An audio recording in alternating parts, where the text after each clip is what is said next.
It is time. Are you ready? This moment! Ready. So I'm gonna take his soul. We ready. It ain't no doggone tomorrow, fellas! We ready for y'all. I want to see how bad he wants to play. We ready. Y'all feel that? Can you feel that thing? We ready. That thing is beating in your doggone chest. We ready.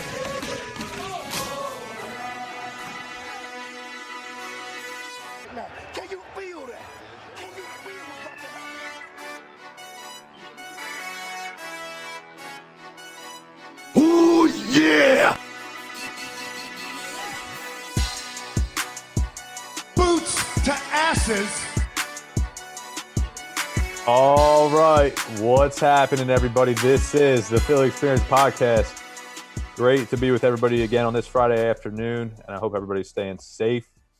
To start with, today's the day to remember 9/11, of course, and we just want to remember everybody, all the first responders who have given their lives on that day. And I think as we all get older, us personally too, I know you probably remember a little bit better than we do, but we try to, at least I do, try to learn more and more about the day and try to hear different stories each year that goes by. And I always hear new stories and just great heroes that did whatever they could to save lives. So again, thanks to all the heroes that gave their lives, and again, just as a whole today to remember.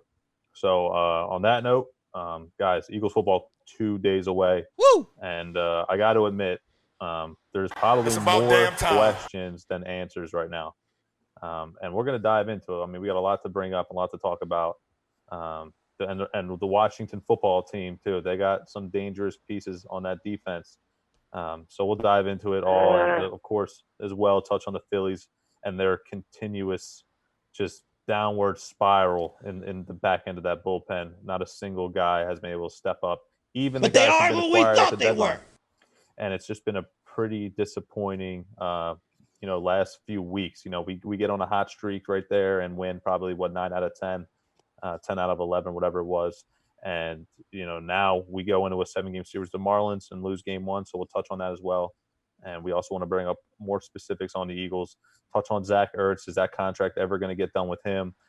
Jason Peters, we thought he was a good guy and doing right by the team. Turns out that's not true. So we'll tell you what that's all about.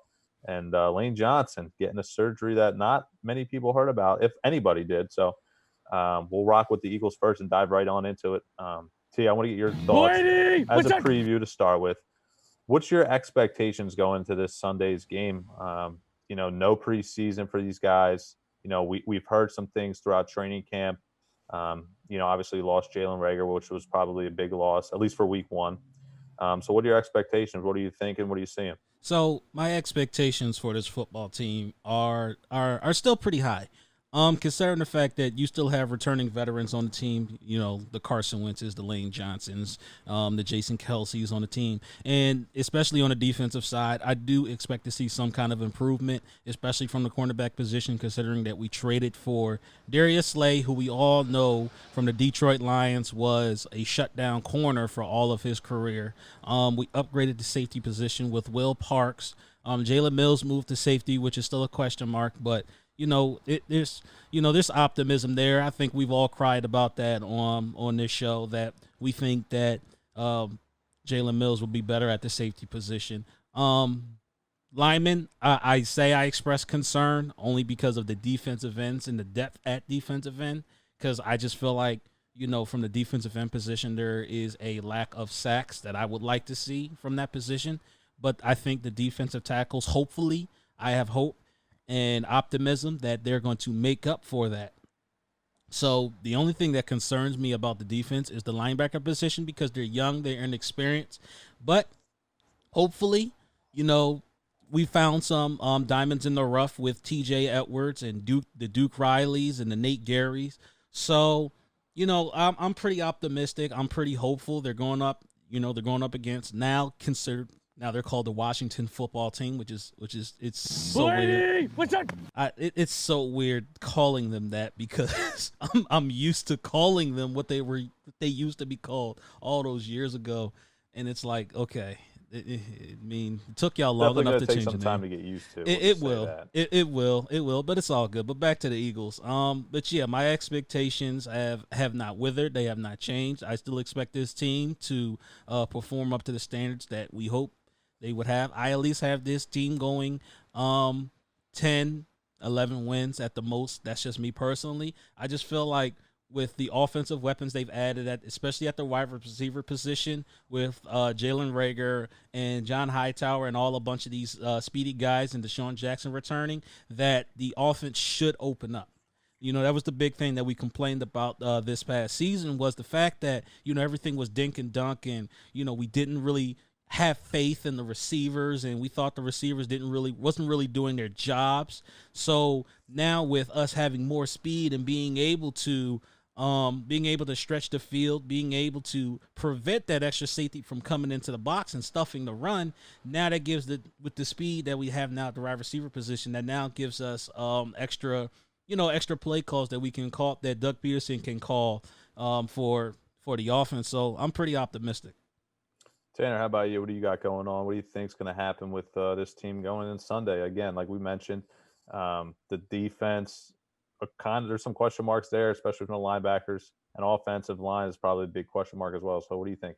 Yeah, I got to be honest with you guys. I'm not as optimistic as T is. I believe it's you can expect both these teams to come out a little slow. Not everyone can play like the Chiefs did last night in their first game back, especially without the training in the off season and the practice. Yeah, that's true. Carson, listen, he's going to have a real hard time back there on Sunday. He's got the offensive line is not in good shape. I hear you. There's the beast on the other side of the line, Chase Young. He's going to be a problem.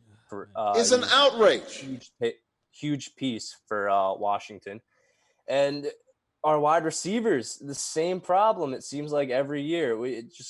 Just not good luck in that position. I believe Alshon Jeffrey is hurt now. I think he still has the same injury from the previous season. That's never healed. Right, that foot injury. Still, yeah, they're still looking on that. Obviously, you mentioned earlier, no Reagor. Goodwin, he opted out before the season even started. So you have Deshaun Jackson, who hasn't played a full game since this time last year against the team. 8 catches. He had a great game. It was a great game. And then you have Greg Ward. He's going to be a bigger piece to this offense earlier in the season than what he was last year. And then you have JJ. He's going to be apparently he's been better in the offseason this year, and they're going to get him more. Carson's going to pass the ball to him more. But back to this overall matchup, I'm just not very optimistic about. I look back on the schedule predictions that I had from the beginning when the schedule was released. Do we know it's hard? I have this matchup as a loss, and I think Really? I think I'm still gonna go with that. Really? Now, albeit I have the overall record as 10-6, but I think last year we thought maybe the Eagles were gonna lose to Washington. They pulled it out in the end, but I think the Eagles might lose this one on Sunday. It's ridiculous. Well, I gotta admit that's a pretty bold prediction there. I don't know if I go that far, but just from my 2 cents on this, I think the offensive line is probably our biggest issue right now. I know Jason Peters is like going to play, but he really hasn't been that great of a player in now 3 years, you know, and on top of that hasn't been able to stay healthy. So when I look at this team right now, there's a lot of pressure on Carson Wentz, and there's not a lot of talent on the outside. I mean, there's new faces, of course, but you know, Alshon's still hurt and Reagor's hurt again, or I guess hurt now at this point. So it's a headache on the offensive side of the ball because I know Carson's going to be pressured. I just don't want him to get hurt. You know, that's the big thing. You know, Miles Sanders has a tweaked hamstring already. So I think this team goes 7-9, 8-8. That's what I'm looking at. Wow. I'm not going to say that they lose on Sunday, though. I think they do beat the Dwayne Haskins-led Washington football team, and I emphasize that because Haskins is a big question mark.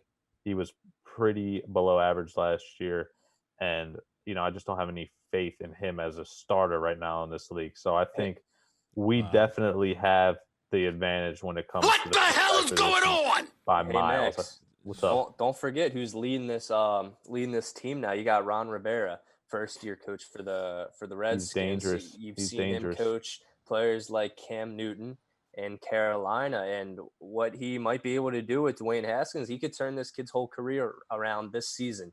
Yeah, you He can. could, but it is yeah. week 1. Remember that it is week Yeah. 1, so he'll definitely have time to grow. And maybe by our second meeting with the I almost said it, the Redskins with the Washington football team.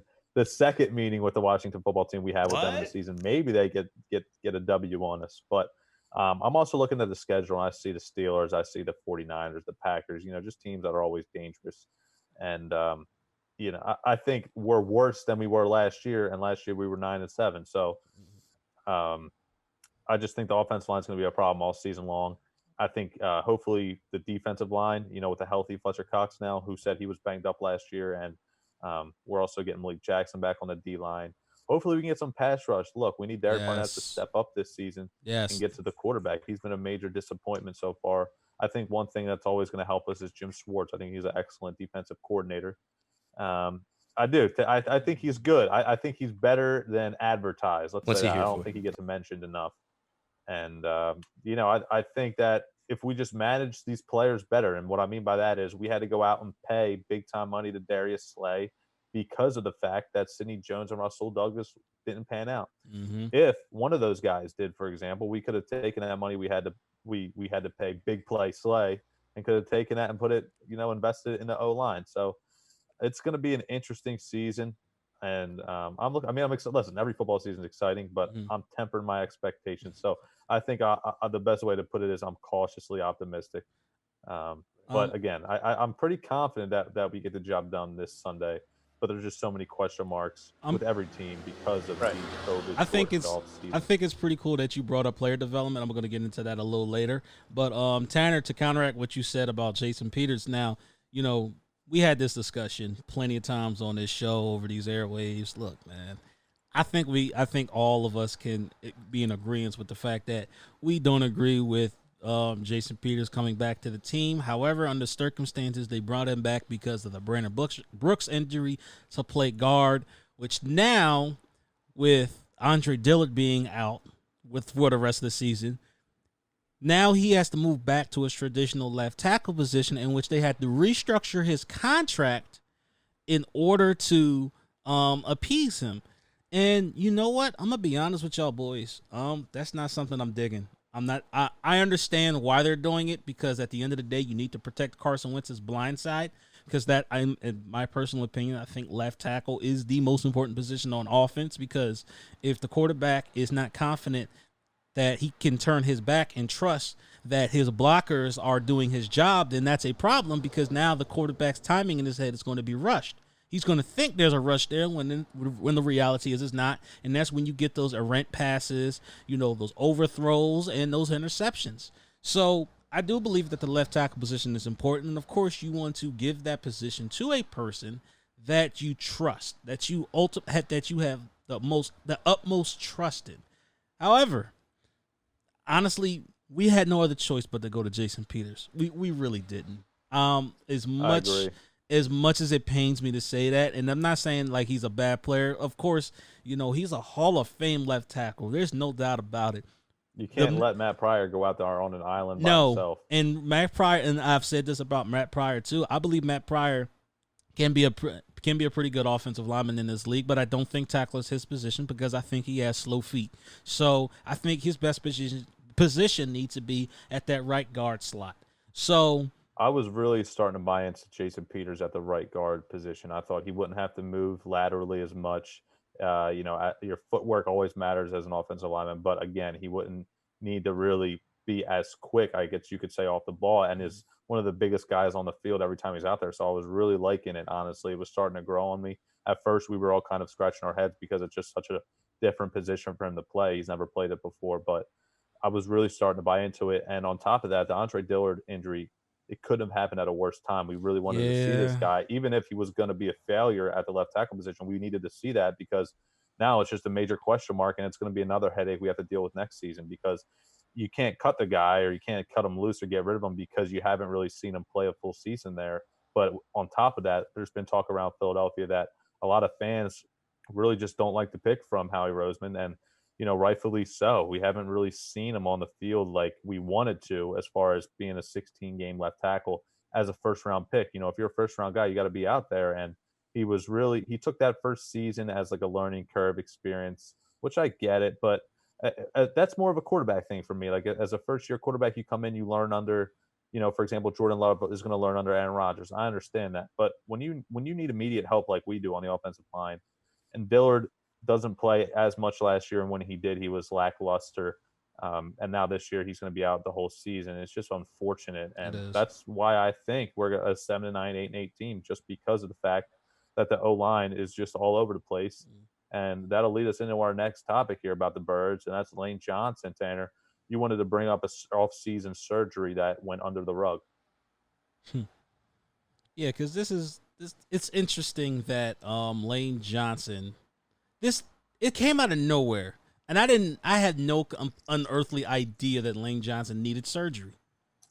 They did a really good job of like hiding it. That's the best way to put it, because obviously it wasn't out in the news. We didn't see any experts tweeting it out. So I think Tanner mentioned it was an ankle injury or ankle surgery. Yeah, like you said, they hid his surgery pretty well. We just found out, at least I just found out from a news article that was released today, that he had ankle surgery in August. And that's pretty surprising. And then it comes to, we find out that he actually restructured his contract to get a signing bonus instead of further payments down the road to help out the team. And that's just, you really like seeing that. And after talking about what Jason Peters and how he wanted more money, and then you go over to Lane Johnson, who's just a guy really trying to help out the team all he can. It's just, you like seeing that. Yeah, he's been practicing or at least around practice for the last few weeks. So at least I expect him to play. I'm sure you guys do as well. How effective he will be having to go up against guys like Chase Young, that's a big question mark. And also Ryan Kerrigan, who we haven't mentioned yet today. So another reason why Tanner brings up a good point, I think it's going to be a fight till the end. I really don't think we're going to run over this team, because they definitely have strong positions where we have weak ones on the opposite side. So it's going to be Tanner. Go ahead. I know you have something to say on that. To close this out on a humorous note. Now, first off, I'm not rooting against the Eagles. I don't root against the Eagles. It just seems to work out better when I'm negative against this team. ST knows also well as well. But to end on a humorous note, don't forget you got Ronald Darby on Washington back there. Oh man, against our unexperienced wide receivers right now. So that's something to look at too. How he plays on his new team against the team that didn't want him anymore. Yeah, we remember last season, T, where the Washington football team comes into our house and gives us a pretty good fight. Case Keenum comes in there, and they play us all the way to the end of the game. Yeah. Luckily, we were able to come out on top. But I remember that legendary rant I went on about the defense and how I thought that the defensive backs weren't worth 2 cents, and the fact that they let a 35-year-old Vernon Davis hurdle them. And a lot of that anger went towards Ronald Darby. So listen, hopefully we can flip the script here, and hopefully it works out in our favor. And D-Jax can get past him a few times for a couple of nice touchdowns. But I wanted to bring up a name to you, T, that we haven't really brought up on this show, and that's Jordan Mailata. We had this guy for 2-3 years now. He's kind of been a practice squad guy. Every time his name's brought up, Peterson or Howie be like, we like his progress, et cetera, et cetera. Are we ever going to see this guy on the football field? I think it all depends on the situation, and I think it depends on a lot of factors. So to give everybody like a little bit of a refresher of the background of Jordan Mailata, Okay, so he was drafted in the 7th round a couple of years ago. He was a rugby player. He's never played a game of football, professional football, a day in his life. Never has. So you're taking a guy from another sport and you're training him to be something that he's never been before. That's a project. That's a process. Now, 7th round, I think that's the perfect place that you want to take projects as, because you never know exactly how a project can pan out. So the past preseason games that we have seen of Jordan Mailata, I have been pretty impressed. The big size, 6'8", 340 pounds. I mean, I've never seen a guy that big have that kind of fast feet as fast as he has. So I think that's very impressive. I do think, though, the reason why they're not, gung-ho about throwing him at left tackle and keeping Jason Peters at right guard is because of the fact that he's still young and he's still learning, and they're trying to give him every opportunity that he can. And that also goes into factor in how exactly is Andre Dillard going to develop. And I can tell you guys for a fact right now, I can excuse the rookie season of him not playing because Jason Peters was still here. And the games that he did play, albeit he wasn't flashy, but he did his job. One game I want to point out is the Bears going up against Khalil Mack and Leonard Floyd. That's not an easy task. So you're going up against one of those guys every single down, and I think he pretty much held his own. So I think Andre Dillard still does have talent. However, him being injured for the rest of the season, this does not pan out well. So, I think we eventually will see Jordan Mailata. It's just that the team, I believe, is just trying to give Dillard a chance to take over that left tackle position. But because, of course, if you want, you obviously want your first round draft picks to hit. You don't want people coming back and playing. You'll give them every opportunity to succeed. Yes, they want to give him every opportunity to succeed. So I think I think that's what they're trying to do, honestly.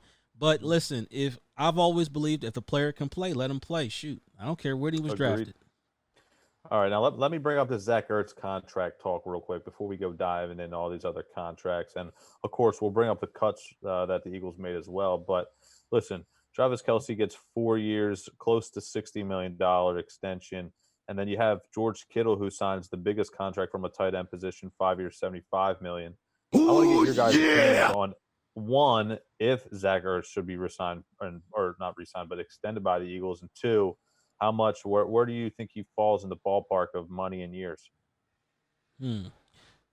Okay, so here's the thing. I'm going record on say this.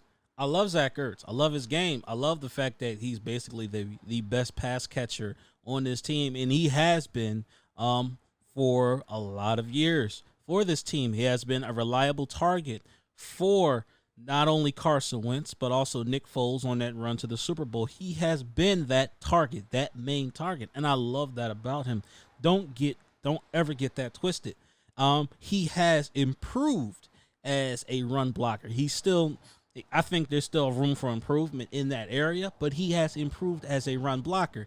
Now, here's the thing where I argue. Here's the thing with those tight ends that you mentioned, okay? Travis Kelce and George Kittle. Those guys, they fight through contact.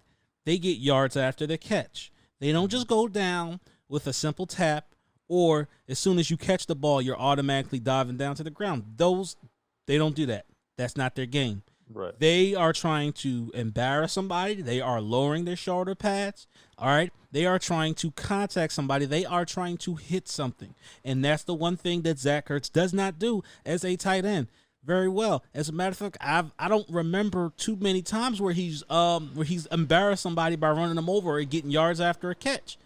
And look, and Zach Ertz is getting up there. What? I think he's 30 now, or he's going on 30. So his time as an elite tight end is almost coming to an end, and it also doesn't help when you have basically you can arguably say his replacement in Dallas Goedert right behind him, who really proved himself on a couple of occasions last season. So Zach Ertz may be on the way out, honestly.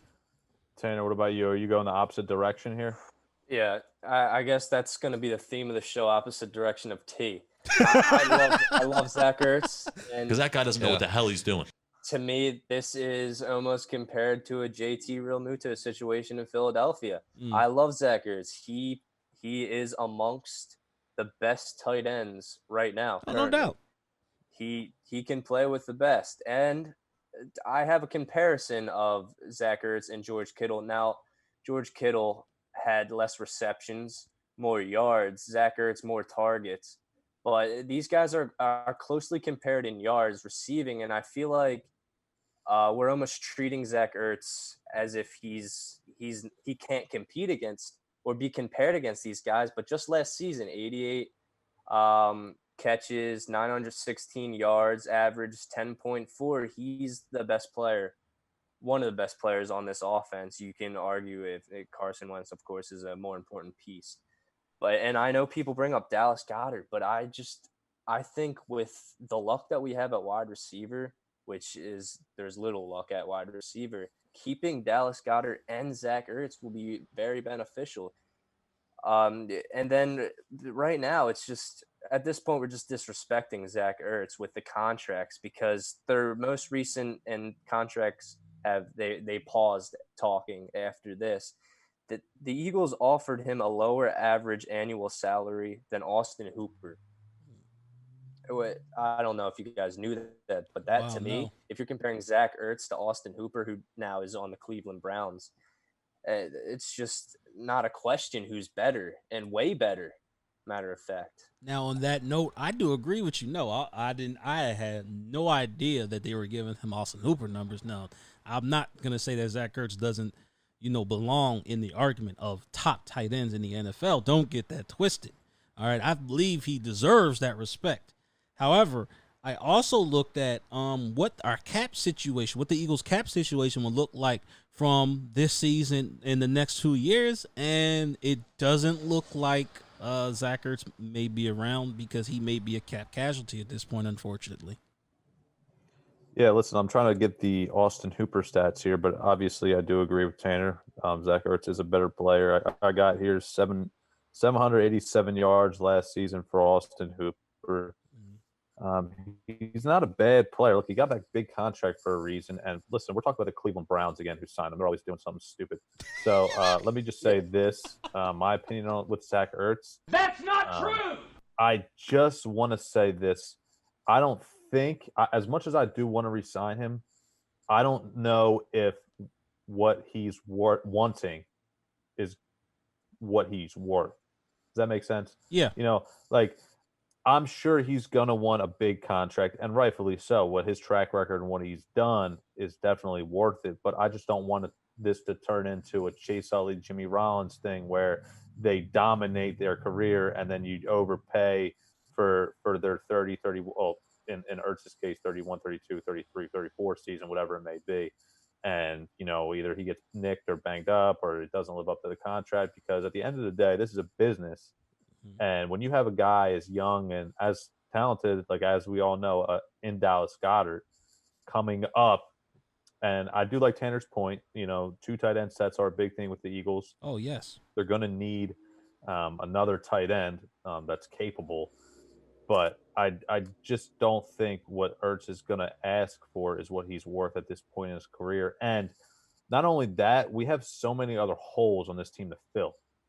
It's not like we had the roster like we did 2-3 years ago in the Super Bowl year where we really legitimately didn't have a need anywhere. Everybody was relatively in their prime, young, and defensively too. I mean, yeah, you could argue linebacker situation, but Michael Kendricks was still here, etc.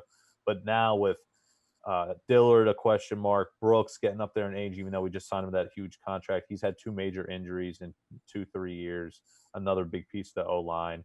Lane Johnson nicked up. Not that it's a long-term concern, but still. Kelsey, who we haven't even mentioned because he's been rock solid. I mean, he's getting up there in age. He hinted at retirement last season. So there's 4 out of 5 O-linemen.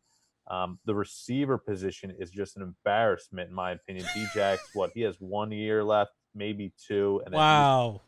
We really do need Jalen Reagor to be that dominating, like shifty, a poor man's Tyreek Hill, probably, in order for you understand what I'm saying to you? Us to stay afloat here. Because listen, you have your franchise quarterback in Carson Wentz, but at the end of the day, the weapons that you surround him with are pretty poor at this point, with the exception of Zach Ertz. But again, hopefully Miles Sanders, and that's another question, is he a 3-down running back? We all think he can be, but that remains to be seen.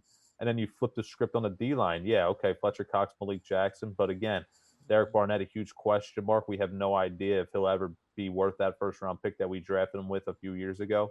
We have Brandon Graham, like I said, getting up there in age as well. He really didn't deserve, in my opinion, maybe he deserved the contract, but I didn't want to give it to him just because his production was declining, and it was shown the last season or two.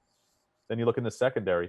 Jalen Mills are playing safety. We all think, he'll be serviceable, but again, that remains to be seen with this upcoming season. So just so many question marks, and the contract that Ertz is going to want, I know it's going to be big, but I just don't think at this point it's the right move to make. But I definitely understand Tanner's argument. And I want to move on now to the cuts. I know Tanner had notable cuts, and I do have one at least, and that's Deontay Burnett, who gets cut from the wide receiver position, which doesn't make sense to me, T, because he's somebody that we've heard reports on who was flashy in camp, making some big-time plays. And what is he now? He actually cleared through waivers and is on the practice squad. Yep. But, what's your opinion on these cuts? T or Tanner, either one can chime in on this one. So, okay, so you brought up Deontay Burnett. I think from what I've read in training camp, all of the wide receivers have impressed, even the undrafted guys. They're all impressed with the wide receivers and how they've played. There's not very few, if any, balls have been dropped. So, from that standpoint of view, that's encouraging. So, I'm not going to say I'm not concerned about the wide receivers position. All I'm going to say is that the wide receiver position is in a rebuild mode, per se. So we're transitioning from older guys who held down that position to younger guys. So yes, of course, it's going to be a question mark there, and certain players we're just gonna want. Deontay Burnett, if anybody remembers, was one of the wide receivers that we called a nobody because we didn't know who he was. Okay, everybody remembers Carson Wentz basically only had Zach Ertz and Miles Sanders consistently receiving the football, and that was it. So I understand with Deontay Burnett, but I think the wide receiver position, I think from a coaching standpoint of view, I think they are impressed with what they have seen. However, two notable cuts that I seen on the defensive side, and I want to get into this a little later because I sent you guys an article in our group chat. Sidney Jones and Rasul Douglas. Now, these two guys, especially Rasul Douglas, have been on a trade block for the past couple seasons now, especially Rasul Douglas. He's the main one that's been on a trade block. I don't think Jim Schwartz was really a big fan of his. So he's been on a trade block now for a couple of years now. And it's surprising to me. And it's also disappointing. Like I said, it's something that, after Tanner talks about his thoughts about the cuts, it's something that I kind of want to get into a little bit because it's kind of disappointing, from that standpoint of view of you draft a player, you expect that player to develop, in your system, on your team, and it's very disappointing when they don't. And then, because they have no value, you can't trade that player for anything back. No one's going to give up something good for him. Right. I agree with everything you're saying. And you just got to let him go. And it's very disappointing. So, those two cuts really stand out to me. And like, go ahead, Tanner, because I got something else to say about that after you're finished. T, the only thing I disagree with you is I was not surprised with Sidney Jones being cut. You knew his time was limited with this team. He was only coming in. The out. Yeah, that's probably what they said to him on the way. He was just not impressive, and he would come in occasionally. He'd close out a game or two. But the player that I'm surprised in is Rasul Douglas being cut. I thought we were going to hang on to him for depth at least. I agree. But they seem to be confident in what they have right now. And I just want to go back to Jalen Mills being safety. I think that's going to be a bigger problem than really. Obviously with you have Darius Slay now in for for cornerback and back there. I think cornerback is going to be in better shape than safety. Yeah, Really? Tanner, you do make a good point there, but I'm going to disagree. I think Douglas kind of ran his time here. I do understand your depth point because we all know this team needs depth at every position, and every team really does. It's always a good problem to have.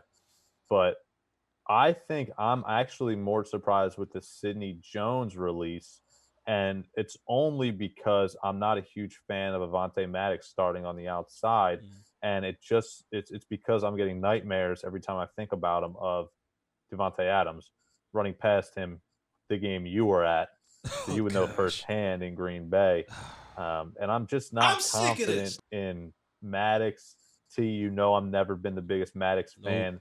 So not that it's not so much that Sidney Jones should have the role as the second starting corner. It's more of the fact that I just don't trust Maddox enough. That's why I'm kind of surprised. Bunch of low lifes. Douglas, I'm not too surprised with. I think he's No. given opportunity after opportunity. Hasn't really done much. I mean, you could probably remember a play or two, but that's not good enough in 3 years. So I do think he could have been traded if we got his name out there, before, people started to get more film and game tape on him. But we waited too late, in my opinion, on that. Yeah, the Panthers picked him up right away. Yeah. They were surprised to see him just leave be dropped off like that. It's just these are two players that were drafted the same year, so they both have the same pathway. Sidney Jones obviously was dealing with injury, and I'll give you that.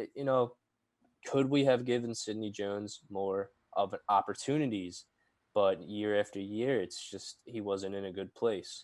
You know what? I think, I agree. See, real quick, I Go think ahead. Rasul Douglas, his problem was the performance. He was just underperforming. But Sidney Jones, when he was out there, he was just kind of a guy. Like, don't get me wrong, he probably wasn't worth that second round pick. But his bigger concern was injuries. He just couldn't stay healthy. You know what? And that was the big thing that was really You know what? I think that was the death nail for Sidney Jones, honestly. Because like I said, going back to the articles I was reading from the Eagles beat reporters about, them reporting on training camp, since, we don't have no preseason, this is the only thing I can rely on. From what I've seen, Sidney Jones was battling a whole lot of muscle injuries, which, when you play the game of football, you're going to get nicks and bruises. You're going to be sore from muscles and things of that nature. But it almost seemed as though the coaches were indicating that he wasn't trying at all. He would just sit out for the most simplest of injuries. I don't know, maybe he broke a fingernail, just didn't feel like playing. It's one of those things where, I've heard players fight through injuries. I've heard players fight through a concussion, which you shouldn't do, by the way. But that's the type of players that, every team wants. You're going to get hurt. You're going to get bruised. You're going to be tired. You're going to be sore.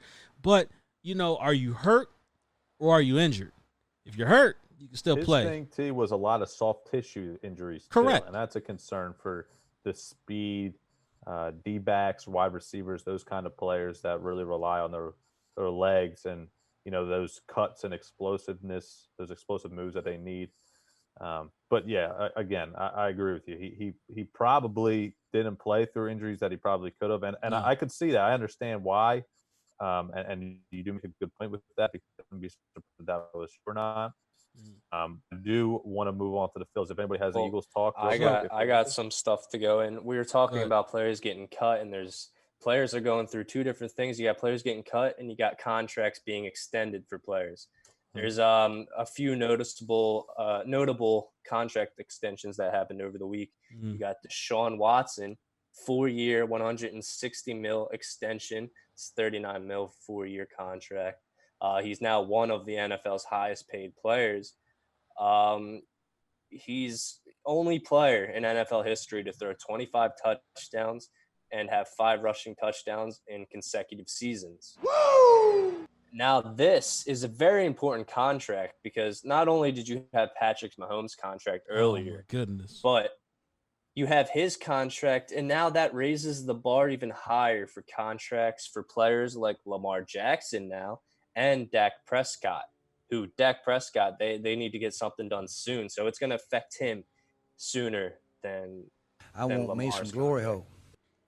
All I got to say is, man, yeah, that contract for Deshaun Watson really I think reset the quarterback cap.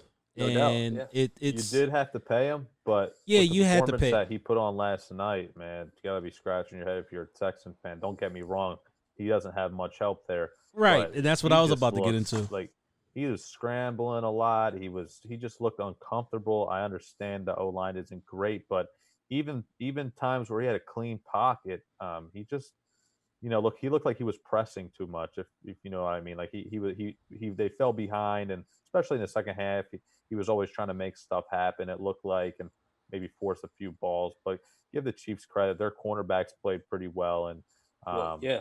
he didn't have much help. I mean, Will Fuller. Listen, Will Fuller, what eight catches, 112, I think he had through the air. So he's got it. Brandon Cooks disappointed last night. He He was did. banged up coming into the game, but. Well, yeah. Yeah, Tanner, what did you see? I guess I'm going to be the guy going against the grain in this show because Watson to me he had a good game. He had a Deshaun Watson game. I feel like maybe not the best Deshaun Watson game, but he went 20 for 32, 253 yards passing with no DeAndre Hopkins. Right. You mentioned the players that he has out there, and he's playing after just extending a contract. He's feeling great out there, and he's playing against a guy like Pat Mahomes who went 24 for 32, 211 yards, and he had 3 touchdowns. Should have been 4. Robinson dropped that ball. What is going on back there? I think Watson played really well. And then before we go too off topic, talking about Thursday night football, I'm going to go back to the contracts. And Keenan Allen got a 4-year, $80 million extension. Tre'Davious White, who was one of the players considering opting out this year, got an extension of 4 years, $70 million. He's just 25 years old. This is a guy, he's in his prime right now. And after this contract, he'll still probably be playing. He could be playing for another team by then. But then you have a player we mentioned with Deshaun Watson not having, DeAndre Hopkins. 2-year, $54.5 million extension. The Cardinals did that.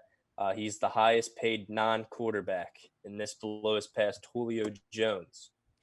Reminds me of that Kevin Durant deal a few years back where he signed a 2-year, $50-some million deal with Golden State. It's ridiculous. But listen, Tanner, I'm just to disagree with you with Watson. I felt like a lot of his stuff came in garbage time. I mean, the first half when the lights were bright, he didn't perform as well as I thought he should have.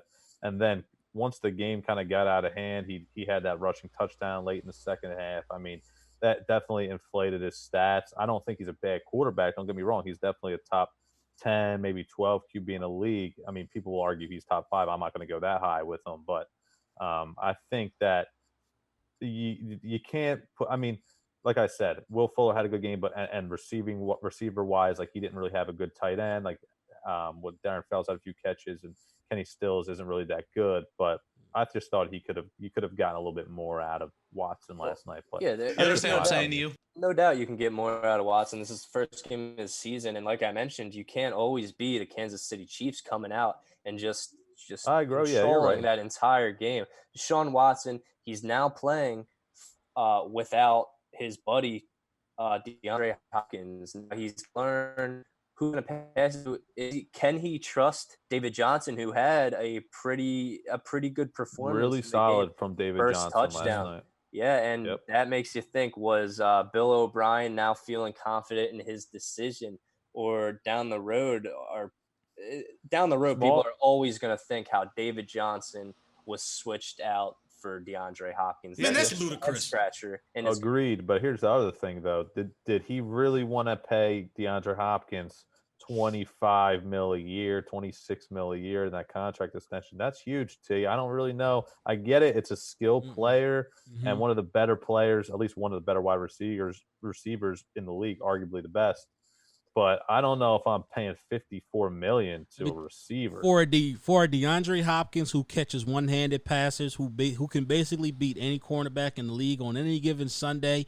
Listen, yes, I would pay him $25 million a year. You know why? Especially considering the fact that what they got back. You got a damn running back, man. Are you kidding me? A I running agree back with that. who Yeah, doesn't. they definitely should have gotten more. Especially, here's the thing. I've always been a pretty big fan of David Johnson. I know he had an injury with a wrist, And it's been disappointing ever since that injury. Yeah, I agree. And last night he looked like he looked like his 2016 form. Don't get me wrong. He made a couple nice cuts. Again, small sample size, only had 11 carries, 77 yards on the ground. But he did catch a couple balls through the air. I think 4 catches around 30-some yards. So I definitely liked what I saw from David Johnson last night. They should have gotten maybe a first-round pick back when you give up arguably the best receiver in the league. But again, the main thing about this is even if they had DeAndre Hopkins last night, it wouldn't have mattered. It wouldn't have mattered. And again, that goes back to Tanner's point. Yeah, you're playing the Chiefs opening night on the road at Arrowhead, even though they didn't have a full packed stadium. But still, and that's another thing we wanted to bring up. Not to be political, but Tanner, you wanted to bring up the boos from the crowd. I know there's been a lot of opinions on social media about that. What? I saw JJ Watt after the game mentioned how it really affected him that there was booing after what they did pre-game and to unite all the players on the field.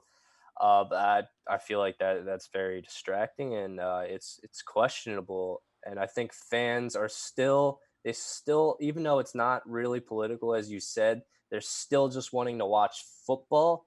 And they can't get past all this stuff that's going on in the world. They just want to watch football, which is to the players is head scratching because this is their lives. This is all of our lives. Yep. But to go on a different route, but still keep it on fans. Now, there's still a few teams that are going to have fans this season, and I know a few teams after week 2, they're going to decide how many stadiums after week 2. I think, is one of the teams, right? So we got the Jaguars, the Cowboys, and the Chiefs, who you saw last night, the Dolphins and the Colts. Now, you got the Jaguars who are allowing 25%, the same amount as the Chiefs, 17,000. That's like an outrage for the Jags. Right. 5%. You got the Dolphins 13,000, which is for the last couple of years. That's a lot of fans for the Dolphins in the stadium. And you got the It's funny to me too.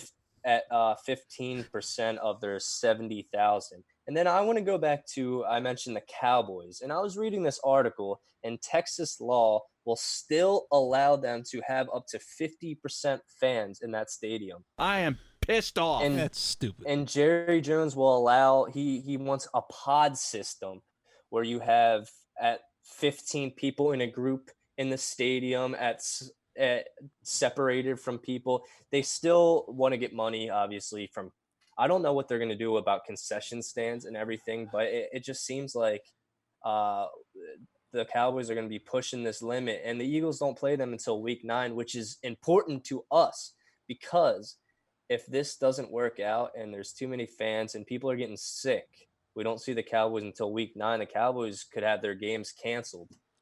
You know what? As a wise man once said, I'm not giving Jerry Jones my money. That guy. Look, man, you kidding me right now? First off, I think it's an unfair advantage to even allow, any fans into the stadium. And some states aren't allowing these NFL teams to allow fans in the stands, particularly here in Pennsylvania, where we have the Pittsburgh Steelers and the Philadelphia Eagles, where the governor has strictly said that there will not be any large gatherings in these stadiums, period, point blank. There's no questions. Period. So that lends an unfair advantage because, as all of us know, the Link is a huge home field advantage because of how rumptious the Eagles fans are. So then we have to go. Then when we go away to another stadium and they're allowed to have fans, what? That's not fair at all. I just want to add a perspective to this. I was supposed to have season tickets, and we got an email. Obviously, that was canceled for the meantime, but we got an email a couple of days ago that said if things changed, they let season ticket fans know first, obviously. So it's not out of the realm of possibility. For me, I think there should be just no fans all season, but I know there's a few teams that have ruled out fans all season, or a few teams who are going to wait a week and then allow fans. And then the only team that seems to not be affected by this would probably be the New York Jets. I would assume, because they're a team that's used to playing with no fans these past couple of years. What? You could definitely make that Um, argument. The fans think the fans topic for me, it's So we know it's hard. I kind of throw my hands up, because it's something we never really seen before, like a lot of other things we haven't seen this past year and previous years. But I guess for me, it's just a wait and see approach. For example, like last night, I definitely liked. I didn't need the full packed Arrowhead Stadium. That's just something I didn't need. And for all of us, that was the first opportunity for us to see a stadium that wasn't full. And for me, it really wasn't that bad. I thought for not having a ton of fans, even though they had 15 or 17% there, it actually wasn't bad. I don't think it took away from the game at all. Really, I was kind of engaged the whole way through. Now, not that being said, will it be different when there's not a single fan in the stands at a football game? Probably. So I definitely want to see fans in the stands, but I want to be safe about it, like as the best we can be. So I like that people were required to wear masks. Concessions were limited last night at the game, and people were definitely social distance when they showed the overhead shot. You could definitely see everybody was spread out pretty evenly. right. Yeah, and you know, with that being said, the MVPs of these games with no fans is going to be the camera crew and the crew setting up the game, because we've seen it in the NBA how it's almost no different. You have the screen with the fans in the back, but the camera angles are a little different, and it just feels like there's still people there. Yeah. And there were family members, Mhm. but it wasn't a packed stadium arena. Yeah, I'm taking the opposite on this one. I think it definitely makes a difference in basketball. For me, it feels like they're playing like an empty high school gymnasium. I don't know. I just feel like it's enclosed. I like the idea of having the fans on the screen, but statistically, going online and looking up research, not that I'm a numbers guy, but the ratings have been really down for the NBA playoffs, statistically speaking. So I think it's just all about preference, honestly. If you can watch it without having the distraction of the fans not being there, then good for you. Well, Definitely don't respect it. don't But forget, basketball is playing at a completely different time. That's true. People are, doing other things. Other sports are going on, so not everyone is. It's not going to be the same the same audience as it would be if basketball was playing at regular times. That's true. I do see your point there. But again, even before this football game last night, I mean, people statistically in America, I think basketball is probably number two. Maybe, I mean, baseball and basketball, it depends on your preference, but uh, basketball definitely overrules hockey. And basketball playoffs, don't forget, this isn't regular season. This is playoff basketball we're talking about here. So I'm kind of surprised, but I guess it's really all about preference. Like for me, I would like to see at least fans in the stands just like everybody else would, Most at least at a definitely. slight capacity. But basketball for me, I haven't been a big fan of the NBA playoffs. I mean, again, they're doing all they can, and I'm not going to sit here and complain about it. Like sports are back, so that's great. But not to drag out an argument about it or drag this topic out too long. But yeah, I don't know. I feel like hockey's done a pretty good job watching hockey on TV. You really don't. I guess it might be lighting too. Like if I don't know if you guys have watched any of the hockey playoffs, but the lighting is really Couple of just them. solely on the ice. Like if you ever watch a game at Madison Square Garden, for example, or the Barclays Center, I noticed this for some reason. The lighting for the crowd is completely dark, like darked out. Like I don't really see the crowd that much. But at I Wells hear you. Fargo Center, you kind of see the crowd. They're kind of part of the action. I don't know. That's just another opinion to throw out there, an idea to think about. I don't know. Maybe next time you guys see a game, let me know if you guys see the same thing. Most But definitely. Before we let's. before we You want to move it on to the Phils here? before we move on to the Phils, there was before we completely get off the football topic, there was one more thing that I wanted to bring up that we discussed in our group chat, and it was an article that came from Jeff McClain of the Philadelphia Inquirer, and he was basically hinting at the fact that there might be a power struggle within the Eagles organization, which is really curious that this is coming up, a couple days before the start of the NFL season. So I kind of wanted just a little bit touch on it. Basically what the article was saying was, there's a little bit of disagreements between Coach Doug Peterson, Howie Roseman, who drafts the players and is basically in charge of the roster, and Jeffrey Lurie. So a lot of the issues, we complain about are the lack of the development of players and how we just feel like, certain draft picks don't make sense. They're not panning out. Why are we always going in free agency?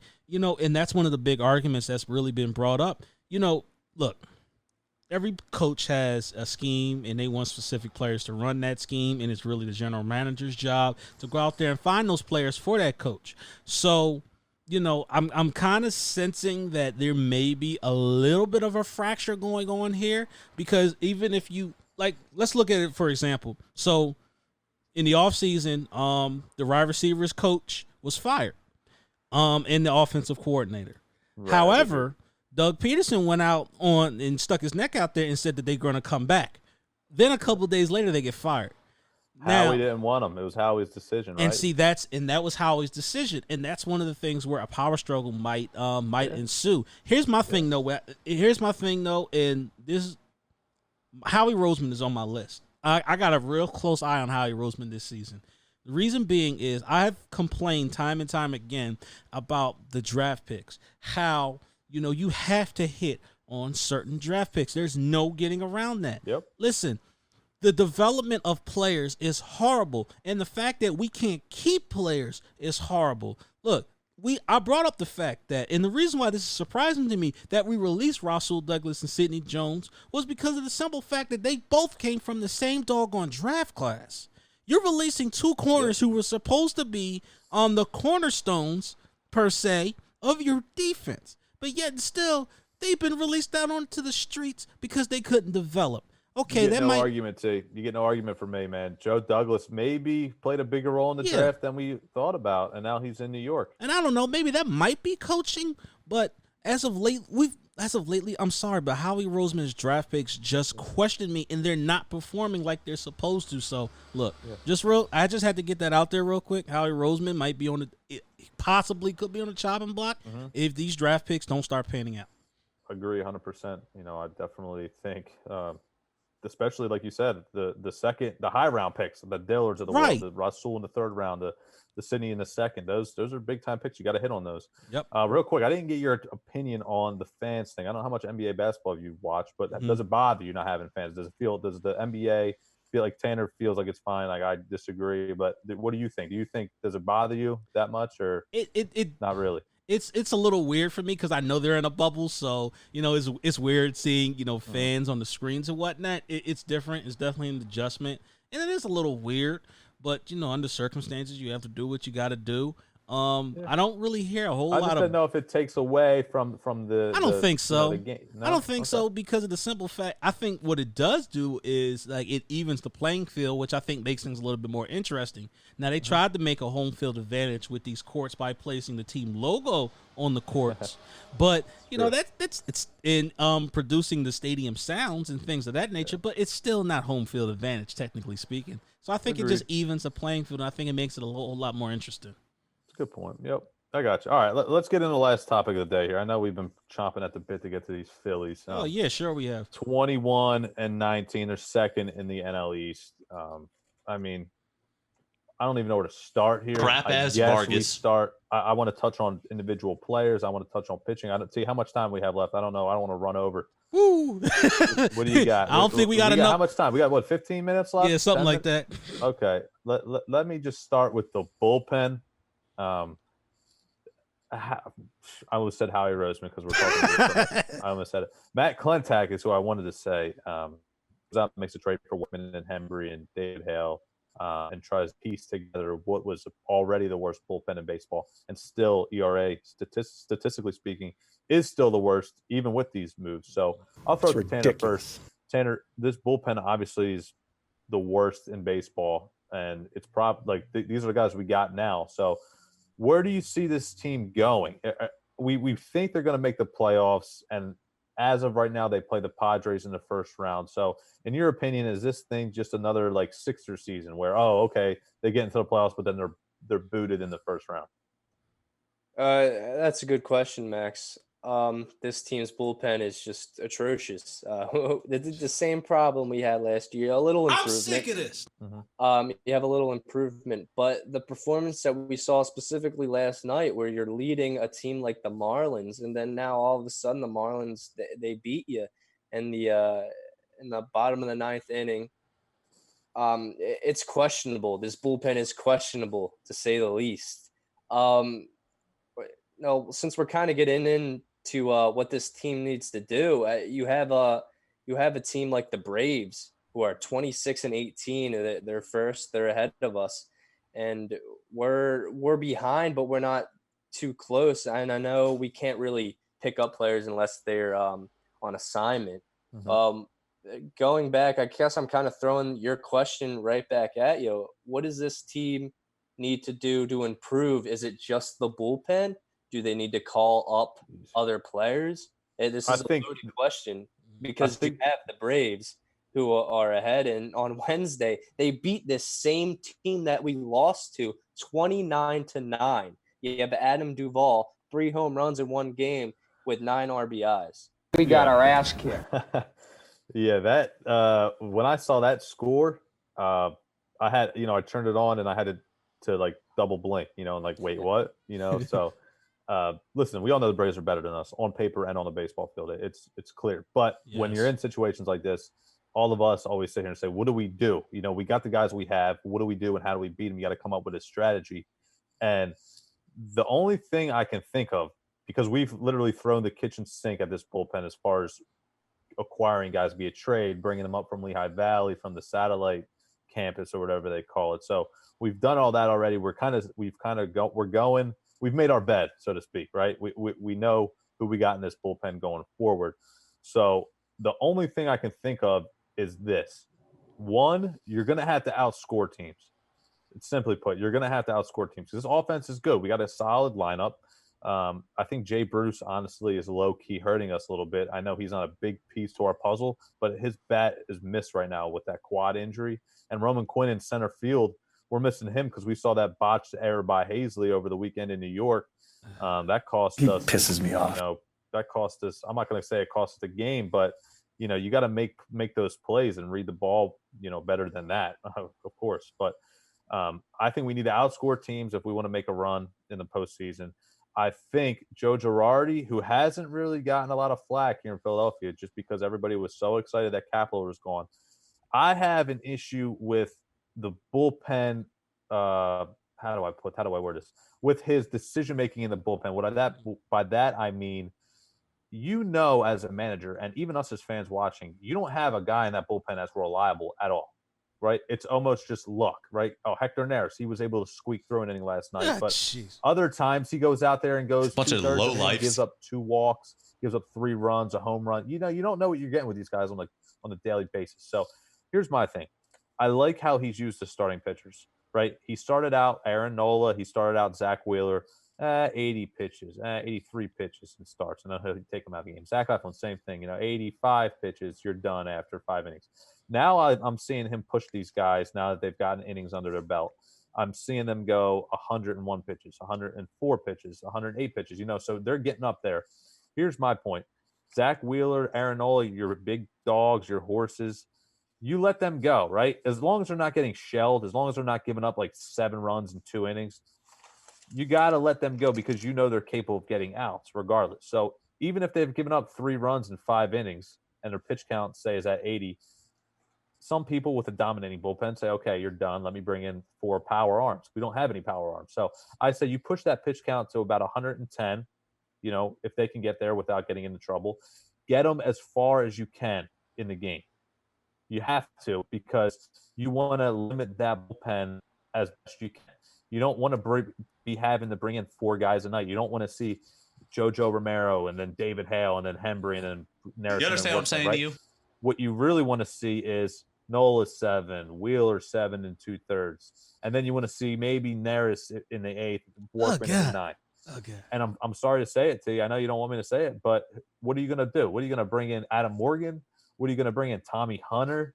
Okay. I mean, Tommy Hunter, who's been one of our consistent guys, and every time he comes out there still, I'm not excited. I know he's going to run into trouble. And look what happens last night. gives up all those base runners and then goes and sits on the bench. Workman is supposed to be our savior, and he comes in and gives up the big hit, and just like that, it's 6-6. So that Tanner, is I guess blasphemous. to sum it up, because I needed to go on my mini rant there. You got to get offense. You got to get the starters deep into the game, and then you got to cross your fingers and hope we can get 5 outs if need be. But that's the only way we're going to be able to go deep into the postseason, because if we need to bring in 4 or 5 guys a night out of the bullpen, you're in for a long night. And I hear you. No lead is safe. No lead is safe. We've seen it. 6-3 in the 8th inning. 6-3 in the 8th inning, and we still can't get the job done. I want winners. And to add that and to say something familiar, sign JT. That's all I gotta say. And we're off this topic. The show's coming to an end. T, send us away. Man, look, I'm gonna say this in closing, man. Like I've said this before, and I'll say it again. This offense cannot continue to out-hit the pitching. Okay, it was one of the main things that we're probably going to need it to, though. That's the thing. That's the only way that you're going to be able to win, though. But that's an issue, because that's the definition of insanity. It's the simple fact that we're repeating ourselves again. Our leading hitters, Didi Gregorius, with a 273 batting average, right? Our best average guy is hitting 273. Who's an everyday guy? Listen, Gosselin's hitting 306. He's only playing against left-handed pitching. But when your top guy's hitting 273, what do you do? If you're not going to get a base hit, what do you do to get on base? You got to draw a walk. That's the thing. Your on-base percentage is key. Rhys Hoskins has done a good job of that lately. His average is back up over 260 after that atrocious start to the year. We don't want to talk about that. Oh, gosh. Because that's Tanner's guy. But oh, gosh. Listen, get on base, draw walks, get hit by a pitch. Well, why not? Next, let's talk about your guy. What's going on with Bryce Harper? Wow, shots fired. Listen, hold on. Bryce hasn't had – listen, he's in a rough patch. Don't get me wrong. But he did not single-handedly. Him and JT single-handedly did carry this team for a few weeks there earlier in the year. They did. Yeah. I know. If you tilt your screen, you can see Bryce Harper on your wall. Well, that's true. You piece of Swiss cheese. All right, T. But T, that was funny. Again, we'll see what happens. Passionate show as always. And guys, remember at the Philly Experience podcast on Instagram, Tanner and I, we're going to be doing a little post-game reaction to the Birds on Monday, maybe like 10 minutes or so. We'll see how long. We'll see how many words we have to say and how passionate we are about the game, depending on the win or loss. So at the Philly Experience podcast on Instagram, don't forget, guys, we love you. We've gotten a lot more followers recently, so check us out. We're trying to be the best as the post. We're trying to get the content out there, and we always like to hear your reaction as well. So, hey, listen, and if you guys missed the end of this episode, always go to philly-experience.simplecast.com, available on all major downloadable platforms. All right, every week. Check us out, Apple Podcasts. Listen, that's the go-to. Every week we're gonna be coming out, all right, with an episode. So stay tuned, y'all.